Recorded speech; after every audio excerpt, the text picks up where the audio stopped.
point of view, you've just decided to start your own business. You're starting from scratch. You take to YouTube and you watch all of the other success stories on there. They make it look so easy, right? But what is it really like starting from the very beginning? In reality, business owners starting out rarely do get to see the pot of gold at the end of the rainbow. And it's much nicer to talk about the pots of gold at the end of the rainbow rather than talking about the journey, the rough parts of the journey, the ugly side. So I'm about 4 months into my entrepreneurial life, and I thought, why not make a video about it before I actually forget what it's like to start from the very beginning?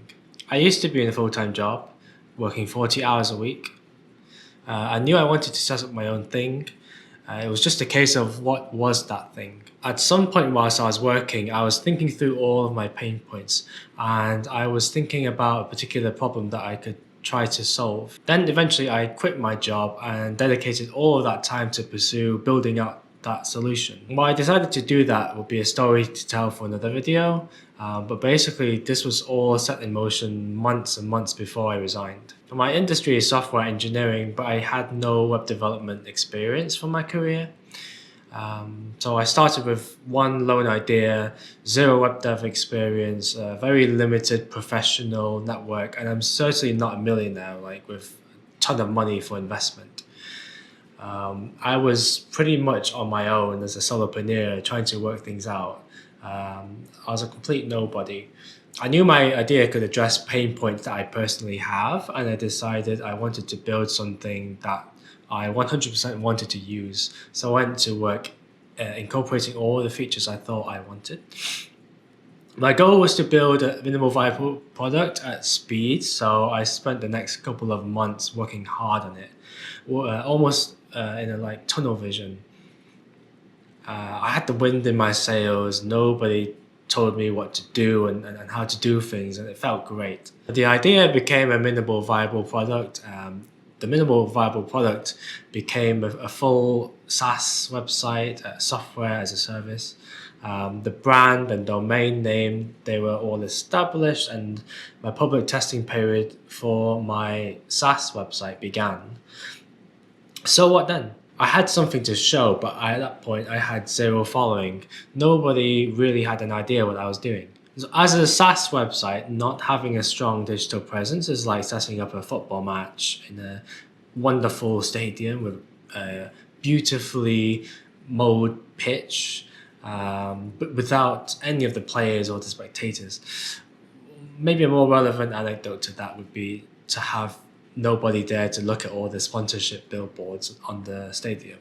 With no marketing background, I knew the hard part was about to begin. I took to LinkedIn as the very first thing, and I began sharing my story and announced my SaaS to my limited LinkedIn connections network.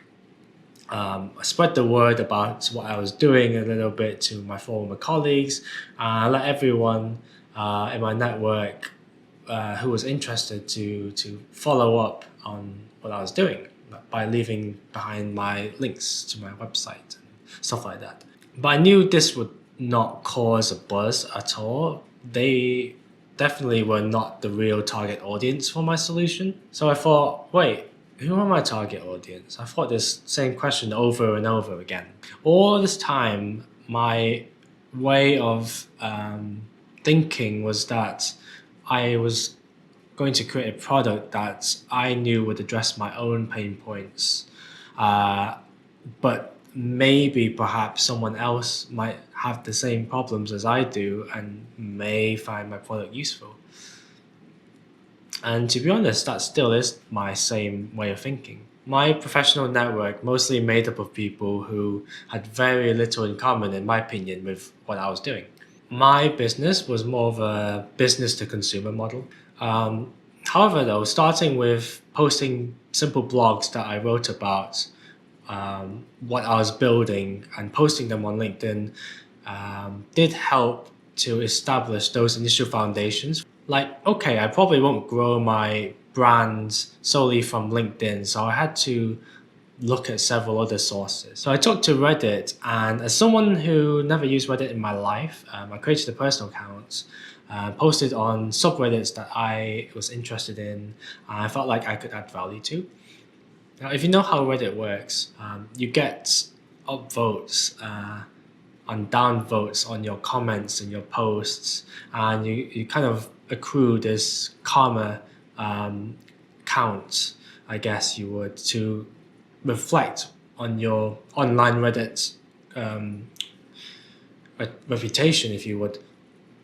If I needed to gauge interest in my SaaS on Reddit, on my website business, I would at least have an active profile to make posts with, so I would look a little bit more credible. So in that way, I would then hope to get some potential leads off Reddit.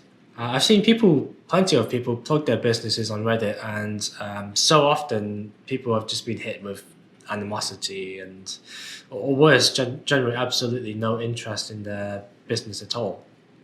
I'd say up until now, though, my experience with using Reddit has just not been useful. I felt like there have been so little times where I felt like it was ever appropriate in plugging my SaaS website to gain traffic. And even when there were such times, I'd think, should I try to market my website here when subreddit is saturated with so many others trying to do the same thing? Like other times, though, on the contrary, I'd think, why not? Okay, so on the side right now for Reddit. If you're on certain subreddits, you often see many other people sharing their successes in their business. You know, how people would say they would generate X amount of money per month with their website, or how much traffic they got on their website. For starters, I'm just not a fan of these posts, and I honestly just sigh when I see notifications showing up on my phone about these posts. In these conversations, people would explain like how exactly they went about with starting the business and the process, and they would often say, never ever build your product before trying to validate it, and they try to dish out this advice like it's some sort of Bible commandment, right? And then it would make me often question what it is that I'm doing is the right thing to do or not. Because I started building this product myself before attracting and validating potential customers. I remember reading all of this initially and feeling like I initially already messed up. But then I told myself, look, here, I'm a huge fan of my own idea, and I fully back it with my own belief. And if you really believe in your business, if you really enjoy what you're doing, then why must do things exactly by the book? If you really believe in it, you do everything you possibly could, aim to get every single detail right, improve and iterate your product, reach out to communities and potential leads, and listen to every single pain point and word of feedback that they have to tell, and take it seriously. Though at the same time, I also have to be mindful as an entrepreneur that opportunities do change. And if something more lucrative came about, there would be a big decision to make there. Like, I can't be completely married to my website business idea and watch another lucrative opportunity sail away. If I do feel that way, then I feel like that's where it becomes a problem. Anyways, right now I'm continuing to build on the digital presence that I started with LinkedIn. I have over 25 signups on my SaaS, mostly from posts I made in very specific communities on Facebook. Like, it doesn't sound very much, but honestly, being a little bit modest, I think it's a really great start. I also maintain a Discord server for my SaaS website, so also trying to build up a community of like-minded people who are interested in trying out my website business. Like, it's really nice talking to real people and or just sharing something random about your day, like what you're working on. So amongst all these 4 different platforms I think that I mentioned, my day-to-day in recent months have greatly deviated from solely building out a product to maintaining some presence in one shape or form in any of these platforms. I would switch tasks between building and improving my SaaS, adding new features. Then I need to spread the word about it, market it a bit more, generating content, newsletters, blogs, filming videos, managing small communities on Discord, for instance, and I don't even know what comes next after this. It's a lot of hard work, but most importantly, I think it's enjoyable, so why should I stop? Not just being stuck at a desk all day and coding away, having all these genuine interactions with real people about the website or just about life is really keeping the ball rolling for me. It makes expanding a digital presence actually a really fun task. I'm about 4 months in, and I feel like things are starting to come together into a good mess. It's also kind of scary because everything is reliant on you to continue that momentum. And that means to continue being consistent. The start of entrepreneurial life is a lot of hard work, doing things that you've seen other successful people do but never imagined doing yourself. You really have to enjoy most of the things that you do. And you know what else is really nice about being an entrepreneur? Is that I can decide that one day I could just focus on one thing and not have anybody tell me otherwise. Okay, so what are the key takeaways from today's video? Just for my 4 measly months of experience, number one, don't fret about not doing everything by the book. This is not a one-size-fits-all piece of advice that everyone can follow. Number two, however, you should be able to gauge yourself on how dedicated you are to your business. Are you really into everything that you're doing now? Number three, stuff takes time to build. Like some people say, Rome wasn't built in a day. My digital presence takes time and dedication to build, just like my website. And number four, don't be stuck with doing everything alone. Okay, that's rich coming from me as a solopreneur, but engaging with other people, that's the key point. It can be really motivating and it can help you along. Oh, and one more thing that I didn't talk about, and that's money. Of course, all I have to say about being an entrepreneur is it can be costly if your business demands it.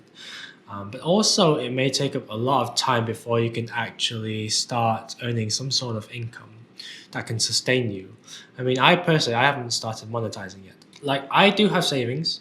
I'm not, like I said, rich or anything. Not having an income does worry me sometimes, yes. It does bother me. It does prevent me from wanting to do certain activities than if I did have money.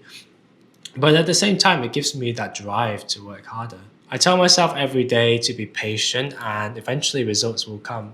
I think ideally the situation for you, if you're deciding whether or not to start entrepreneurial business, is that you're already supported by a full-time job and you're doing what you're about to do as a side hustle, or you've enough savings already and you've accepted that doing this is a calculated risk. And to fellow entrepreneurs starting out already, I wish you all good luck. To everyone else, I do hope that this was an enjoyable listen and my early struggles have actually entertained you, and maybe you've also learned something else from my experience as well. If you've watched up to this point, then you're awesome. If you're curious about my SaaS business and you want to show some early support by trying out the beta program, you're more than welcome to. Just check the description below. It's completely free to try out, so why not? I'm Elvin Speaks. Thank you for listening. Have a great day, and I'll see you soon.